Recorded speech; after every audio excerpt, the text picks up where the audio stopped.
Hi there, and welcome back to another speed edit video. This speed edit is going to be a little bit different. It's going to be a little bit longer. It's a two-parter. And the reason is we're going to be looking at the matte film workflow collection. Now this one's a little bit different because it's one of the first ones I created, and it is set up to offer a selection of presets that are sort of all-in-one presets, but then it also has layers that you can add on of presets that do different things, specific things, so you can sort of create your own preset as you go. And so what we're going to do is we're going to take a look first at how these all-in-one presets can be a great benefit to you and how they look and how they can be applied. And we're going to do a quick edit with those and the brushes. And then we're going to go back, reset the photo, and we're going to do another edit using the layered presets so that we can sort of create our own look as we go. So let's dive right in. We have this photo to work with. This is a quick shot that I took the last time I went to my local farmer's market, and it's such a pretty view. It was a bit hazy that day, which was kind of a bummer, but so pretty with the palm trees and all the people in the tents, and we had great blue skies that day. So we're going to take a look at this. This is the unedited photo, and we're going to look at applying one of these presets. Let's see, let's take a look at maybe the bright color retro for more of that vintage look. Pastel. Now let's go back to the bright color retro. We'll work with that one. I like that one. And you can see there are settings changed throughout. So there are settings changed. Oops, I'm in the brushes. Sorry about that. You can see there's nothing changed in the color sliders, but there's a matte curve applied. There are changes in the basic area of the profile. There's some sharpening that's been done, some split toning that's been done. So this is one of the all-in-one presets. And if we're going to play around with it, I would say let's take a look at the brushes. And we're in the matte film brushes over here. So let's maybe, I don't know if we really need to do any of these actually.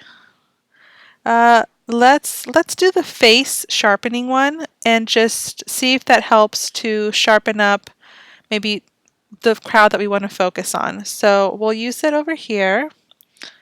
And yeah, see it, because it's a sharpening brush, I'm using it a little bit different than how it was originally intended and labeled. But a sharpening brush is a sharpening brush, and in this case it helped to sharpen the crowd along the street and just bring a little bit more attention and focus to it. I'm going to click done, and I'm actually going to leave it as is. I'm happy with it. It's got a great vintage matte look to it. It retains a lot of the color and pop. So let's take a look at the before and after really quick. And you can see it just brought it into that matte film look that this set of presets is meant to be doing. So I'm happy with that. It looks great. Let's go ahead and, whoops. Let's go ahead and take it back to the original.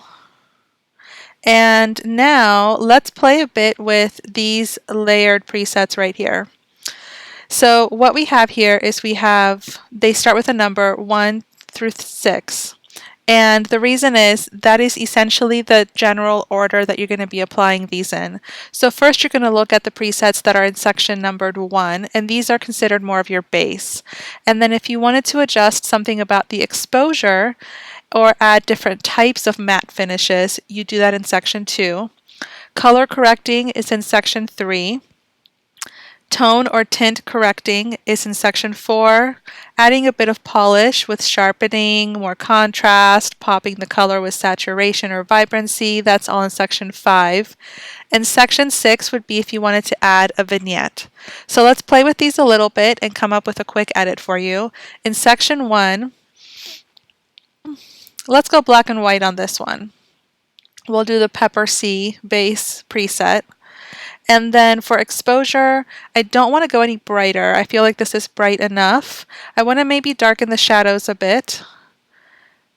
And then I definitely want to add some sort of matte finish. So we have a matte finish there. And I'm going to undo that one, and we can try matte 1. It's a bit different. Matte 2 is more contrast. And matte 3 is somewhere in the middle. I'm thinking maybe let's go for matte 3. That one seems to appeal most to me. Color correction, we're going to skip. I feel like we don't need that.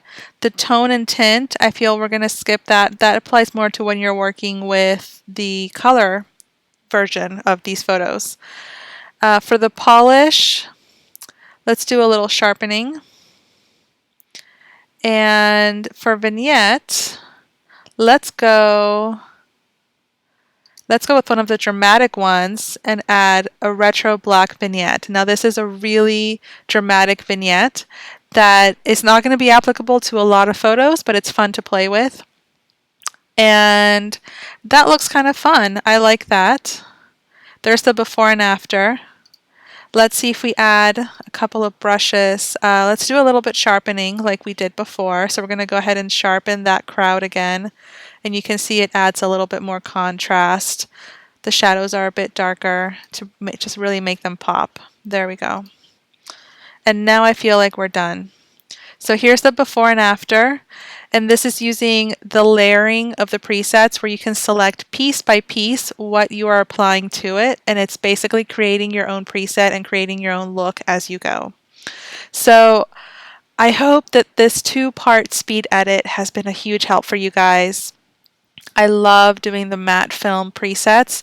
It allows a lot of flexibility with being able to play and create really fun looks.